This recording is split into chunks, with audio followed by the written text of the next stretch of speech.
হরে কৃষ্ণ, প্রণাম। আমি সদানন্দিনী মালিনী দেবী দাসী, রাধারানীস কিচেনে আপনাদের সবাইকে স্বাগত। আজ আমি ভগবানের জন্য পুঁই শাকের একটা সুন্দর রেসিপি তৈরি করে দেখাবো। এই রেসিপিটা তৈরি করার জন্য এখানে আমি কিছু সবজি নিয়েছি। আমার বাড়িতে মোটামুটি যে সবজিগুলো ছিল আমি ওগুলোই নিয়েছি। তো এখানে আমি হাফ ঝিঙে নিয়েছি, অর্ধেকটা।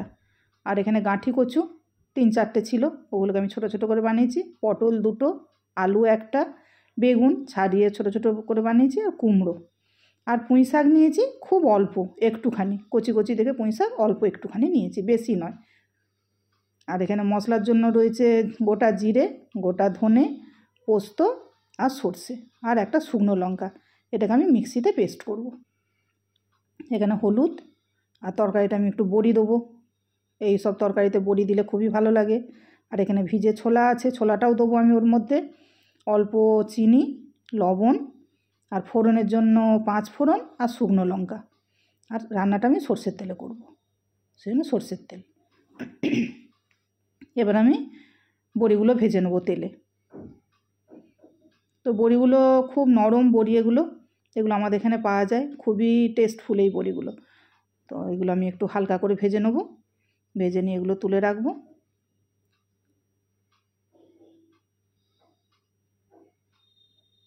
দিয়ে এবারে এই তেলের মধ্যেই আমি যে ফোড়নটা নিয়েছিলাম 5 ফোড়ন আর শুকনো লঙ্কা, এইটা দিয়ে দেবো।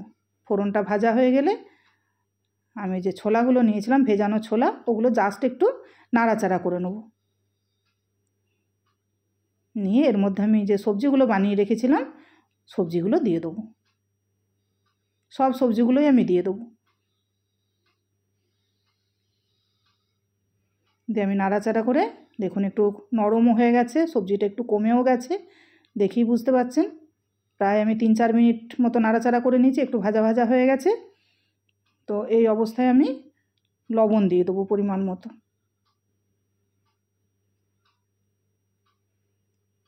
একটু হলুদও দেবো, দিয়ে আমি আবারও একবার নাড়াচাড়া করে নেব।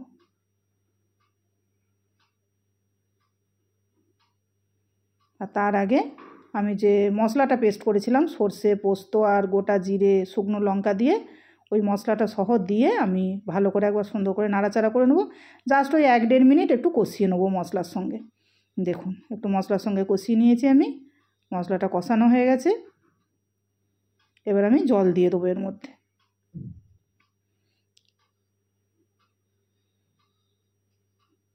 এগুলো সেদ্ধ হওয়ার জন্য আমি মিডিয়াম আঁচে ঢাকা দিয়ে কষতে দেবো।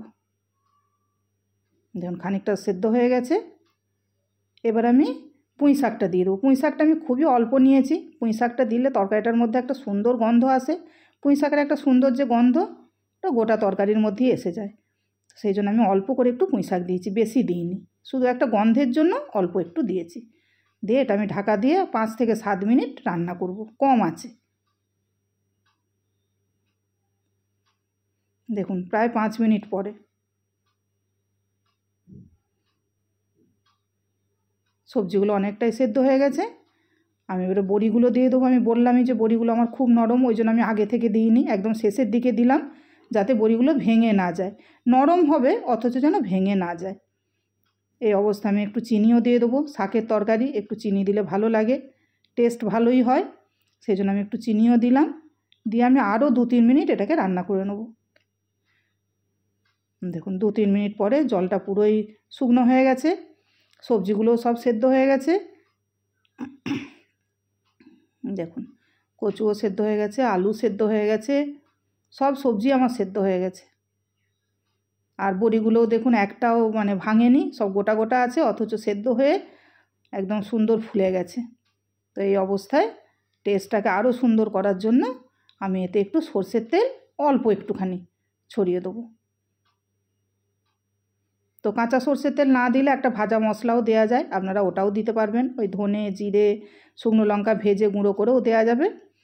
তো আমি সর্ষের তেল দিয়েছি, দিয়ে আমি এটাকে প্রায় 3-4 মিনিট মতো ঢাকা দিয়ে গ্যাস বন্ধ করে রেখে দিয়েছিলাম। এবার আমি এটা ভগবানের জন্য একটা প্লেটে তুলে নেব। এটা গরম অন্নের সাথে, ডালের সাথে ভগবানকে দেওয়া যাবে এবং নিজেদেরও প্রসাদ পাওয়া যাবে। দেখুন কত সুন্দর হয়েছে দেখতে।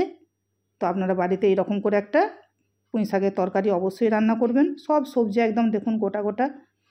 তা আমি ভগবানকে নিবেদন করব, সেই জন্য তুলসীপত্র দেবো। হরে কৃষ্ণ। ভুল ত্রুটি হলে ক্ষমা করবেন। প্রণাম।